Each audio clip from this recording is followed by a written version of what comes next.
Punjab Kings के सामने जो चेन्नई सुपर किंग्स का 3 सालों का सूखा चला आ रहा है, उसको चेन्नई सुपर किंग्स कल चेन्नई के मैदान पर खत्म कर पाएगी। जी हाँ, नमस्कार, मैं हूं सुदीप राजपूत और आपको डेली की तरह मैं आज फिर से एक बार आप सबके लिए हाजिर हूं इस वीडियो में दोनों टीमों की प्लेइंग 11 पर बात करने के लिए और पिच रिपोर्ट की बात करने के लिए। दोनों टीमें में किस तरीके का बदलाव होगा, किसकी इंजरी है, या फिर आप ये कह लें कि कौन सी टीम किस पर भारी है। अगर देखा जाए तो इस तरीके से पंजाब की जो टीम है, जिस तरीके से इसमें प्लेयर आए हैं, खास करके शशांक सिंह, प्रभसिमरन सिंह और आशुतोष शर्मा, ये 3 प्लेयर ऐसे खूंखार प्लेयर बन गए इस समय पंजाब के लिए कि वो किसी भी टीम पर, किसी भी विपक्षी टीम पर बखूबी वो प्रहार कर रहे हैं, वार कर रहे हैं, चौके और छक्कों की बरसात भी कर रहे हैं। अब देखेंगे पिछला मुकाबला जो हुआ, जिस तरीके से ये टीम जीतती है, 261 रन चेज कर लेती है, 262 रन बना देती है और शायद किसी को उम्मीद नहीं थी। उस मैच में शशांक ने 28 गेंदों में 60 रनों की पारी खेली थी। उस मैच में जॉनी बेस्टो के बल्ले से शानदार शतक आया था, प्रभसिमरन के बल्ले से शानदार अर्धशतक आया था और जिसके चलते आप देखेंगे चेन्नई के सामने पंजाब किंग्स का जो रिकॉर्ड है वो बहुत ही बेहतरीन रहा। यानी कि चेन्नई की जो टीम है, जो माही के धुरंधर हैं, ये पिछले 3 साल पहले यानी कि 2021 में पंजाब किंग्स से जीत पाए थे और जो पिछला 5 मुकाबले को उठाकर आप देखेंगे उन 5 मुकाबलों में मात्र 1 मुकाबला चेन्नई की टीम जीती है, बल्कि 4 मुकाबले पंजाब की टीम ने अपने नाम किया। तो कहीं न कहीं यहाँ पर चेन्नई अपने आप को थोड़ा पिछड़ते हुए दिखाई दे रही है। अगर आप ओवरऑल बात करेंगे तो दोनों टीमों के बीच में जो मुकाबले हुए हैं उसमें आप देखेंगे तो दोनों टीमों के बीच में जो टोटल मुकाबले हैं 29, तो आप देखेंगे 16 मुकाबले चेन्नई जीती है, 13 मुकाबले जीती है वहीं पर पंजाब की टीम। तो यहाँ पर पंजाब की टीम थोड़ा पीछे है, लेकिन आप करंट फॉर्म देखेंगे जो 5 जो मुकाबले हुए हैं उसमें चेन्नई की टीम कहीं न कहीं अपने आप को पिछड़ते नजर दिख रही है। और वहीं पर बात की जाए चेन्नई का मनोबल थोड़ा ऊपर होगा क्योंकि इनके सारे बल्लेबाज, सारे गेंदबाज शानदार फॉर्म में है। सनराइजर हैदराबाद को 134 रनों पर ऑल आउट कर दिया था। अच्छी बॉलिंग की थी वहां पर तुषार देशपांडे ने, मथीस तीक्षणा ने, जडेजा ने, और अच्छी बैटिंग की थी वहां पर शिवम दुबे ने, डेरिल मिचेल ने और डेवन कानवे, माफ कीजिएगा, ऋतुराज गायकवाड़ ने। तो एक बार फिर सबको वही उम्मीद होगी कि उसी तरीके से कुछ बल्लेबाजी हो, उसी तरीके से कुछ करिश्मा दिखाए चेन्नई सुपर किंग्स और जो हार का सूखा चला आ रहा है उसको जीत में तब्दील करे टीम। तो हम बात करते हैं दोनों टीमों के प्लेइंग 11 फटाफट आप बता दें कि आप सीएसके में देखेंगे तो आपके पास अजिंक्य रहाणे हैं और ऋतुराज गायकवाड़ इस समय दोनों ही ओपनिंग करने के लिए आते हैं। हालांकि रहाणे का ओपनिंग में अभी तक कुछ खास प्रदर्शन रहा नहीं।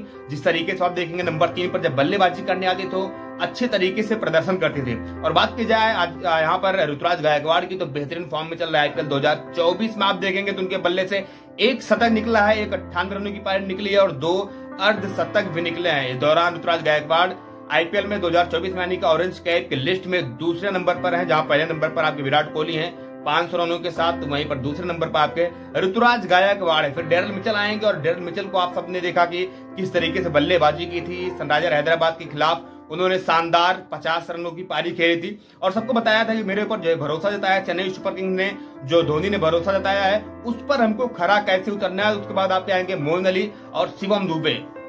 बात शिवम दुबे की जब होती है मुस्कुराहट चेहरे पर आ जाती है, क्योंकि शिवम दुबे का आप देखेंगे तो कल ही वर्ल्ड कप में सिलेक्शन हुआ तो शिवम दुबे अपने आप को चाहेंगे और बेहतरीन बल्लेबाजी करने के लिए, क्योंकि शिवम दुबे अच्छे प्लेयर हैं, अच्छी तरीके से फिनिश करना जानते हैं और लोग कहते हैं कि उनके अंदर युवराज सिंह की झलक भी दिखाई देती है। और वहीं मोइन अली को आप देखेंगे तो मोइन अली बेहतरीन स्पिनर हैं, स्पिन गेंदबाजी करते हैं, बैटिंग से भी वो काफी ज्यादा प्रभावित करते हैं। फिर आप देखेंगे आपके पास जडेजा है, महेंद्र सिंह धोनी है और जडेजा ने भी बेहतरीन गेंदबाजी की है, बेहतरीन बल्लेबाजी की है। और धोनी ने जिस तरीके से लास्ट के ओवर में आकर फिनिश किया है, अभी तक 36 गेंदों में धोनी के बल्ले से निकले हैं 97 रन, 200 के ज्यादा स्ट्राइक रेट यानी कि 260 के लगभग वो स्ट्राइक रेट धोनी का रहा है। और धोनी वही चाहेंगे चेन्नई में, चेन्नई के प्रशंसकों को एक बार फिर से झुमाना चाहेंगे।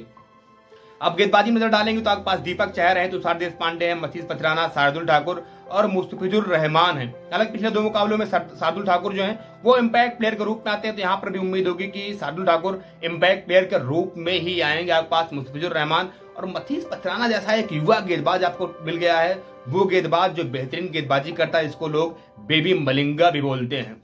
तो ये टीम रही प्लेइंग 11 चेन्नई सुपर किंग्स की। अगर आप बात की जाए वहीं पर पंजाब की, तो पंजाब की टीम में एक से एक धुरंधर है। आप देखेंगे Jonny Bairstow, Sam Curran, Prabhsimran Singh, Rilee Rossouw, Shashank Singh, Jitesh Sharma, यानी कि टीम में पिंच हिटर की भरमार लगी है। खास करके जिस तरीके से पिछले 4 से 5 मैचों में प्रदर्शन रहा है यहाँ पर शशांक सिंह का, प्रभसिमरन का और आप कह ले आशुतोष शर्मा का तो बहुत ही लाजवाब, भाई साहब क्या कहना, मतलब जिस तरीके से तीनों बंदों ने अपने प्रदर्शन दिखाया अपना, जिस तरीके से बल्लेबाजी की है, पंजाब की टीम की बल्ले बल्ले हो गया। हालांकि पंजाब को चेन्नई के इस मैदान में चेन्नई सुपर किंग्स को हराना थोड़ा मुश्किल होगा, लेकिन एक नजर डालेंगे प्लेइंग 11 पर तो आपको वहां पर जॉनी बेस्टो के साथ साथ प्रभसिमरन सिंह, पिछले मुकाबले में उन्होंने ओपनिंग की थी, तो यहाँ पर भी आपको वो ओपनिंग करते हुए नजर आ सकते हैं। फिर नंबर 3 पर आपके आएंगे रॉली रूसो, और रूसो साउथ अफ्रीका से आते हैं, बेहतरीन बल्लेबाज है, बेहतरीन बल्लेबाजी भी करते हैं। हालांकि पिछले 3 मुकाबलों को जो मौका मिला उस मौके का फायदा उठा नहीं पाए, तो उनकी भी कोशिश होगी पूरी, अगर उनको टीम में प्लेइंग 11 में आज जगह मिलती है उसका भरपूर फायदा उठाने के लिए। फिर आपके पास सैम करन जैसा एक अच्छा युवा ऑलराउंडर है जिसके बैट से भी रन बनते हैं, जो गेंदबाजी से भी कमाल करता है। फिर आप देखेंगे तो आपके पास आएंगे कौन, शशांक सिंह, और वो शशांक सिंह जिनको पंजाब किंग्स ने जब उनके ऊपर बोइल लगाई थी, जब टीम में आए तो उनका था गलती से, यानी कि उन्होंने सॉरी बोला था, लेकिन अब कहीं न कहीं उलटकर पंजाब की पूरी टीम सॉरी बोल रही है शशांक सिंह को कि सॉरी शशांक सिंह, माफ करना, ये जो गलती हुई इसको हम दोहराना नहीं चाहते हैं, हमारे टीम में आपने कई मैच हमको जिताए हैं। उसके बाद आप क्या आएंगे जितेश शर्मा, जितेश शर्मा भी बेहतरीन बैट्समैन है, अच्छे अच्छे हिटिंग पावर उनके अंदर है। उसके बाद आपके आशुतोष शर्मा आएंगे, और आशुतोष शर्मा ने 3 मुकाबले में गुरु दिखा दिया कि उनके अंदर काबिलियत क्या है, उनके अंदर कितनी ज्यादा क्षमता है खेलने, कितनी उनके अंदर हिटिंग पावर है।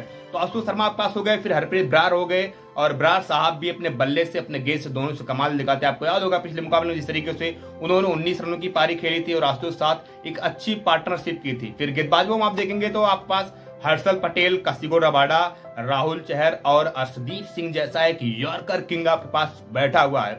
इस टीम में अर्शदीप सिंह जहां बेहतरीन गेंदबाजी करते हैं, उनका भरपूर साथ देते हैं हर्षल पटेल, रबाडा, और स्पिन में राहुल चहर और हरप्रीत बरार। तो ये रही प्लेइंग 11, और दोनों टीमों में अगर देखेंगे आप तो बेहतरीन बैटिंग भी है, बेहतरीन बल्लेबाजी भी है। और लास्ट में आपको एक चीज जरूर बताना चाहेंगे, अगर आप ड्रीम 11 पर अपनी टीम बनाते हैं तो यहाँ पर मेरे हिसाब से अगर आप कप्तान किसी को बना सकते हैं तो यहाँ पर आप कप्तान बना सकते हैं ऋतुराज गायकवाड़ को, और दूसरी तरफ अगर आप वाइस कप्तान बनाना चाहते हैं तो वो आप रख सकते हैं इस पिच पर जॉनी बेस्टो को या फिर सैम करन को, क्योंकि सैम करन गेंदबाजी भी करते हैं और बल्लेबाजी भी करते हैं। फिर यार मेरी प्लेइंग 11 कैसी लगी आपको, प्लीज हमें कमेंट बॉक्स में जरूर बताइएगा।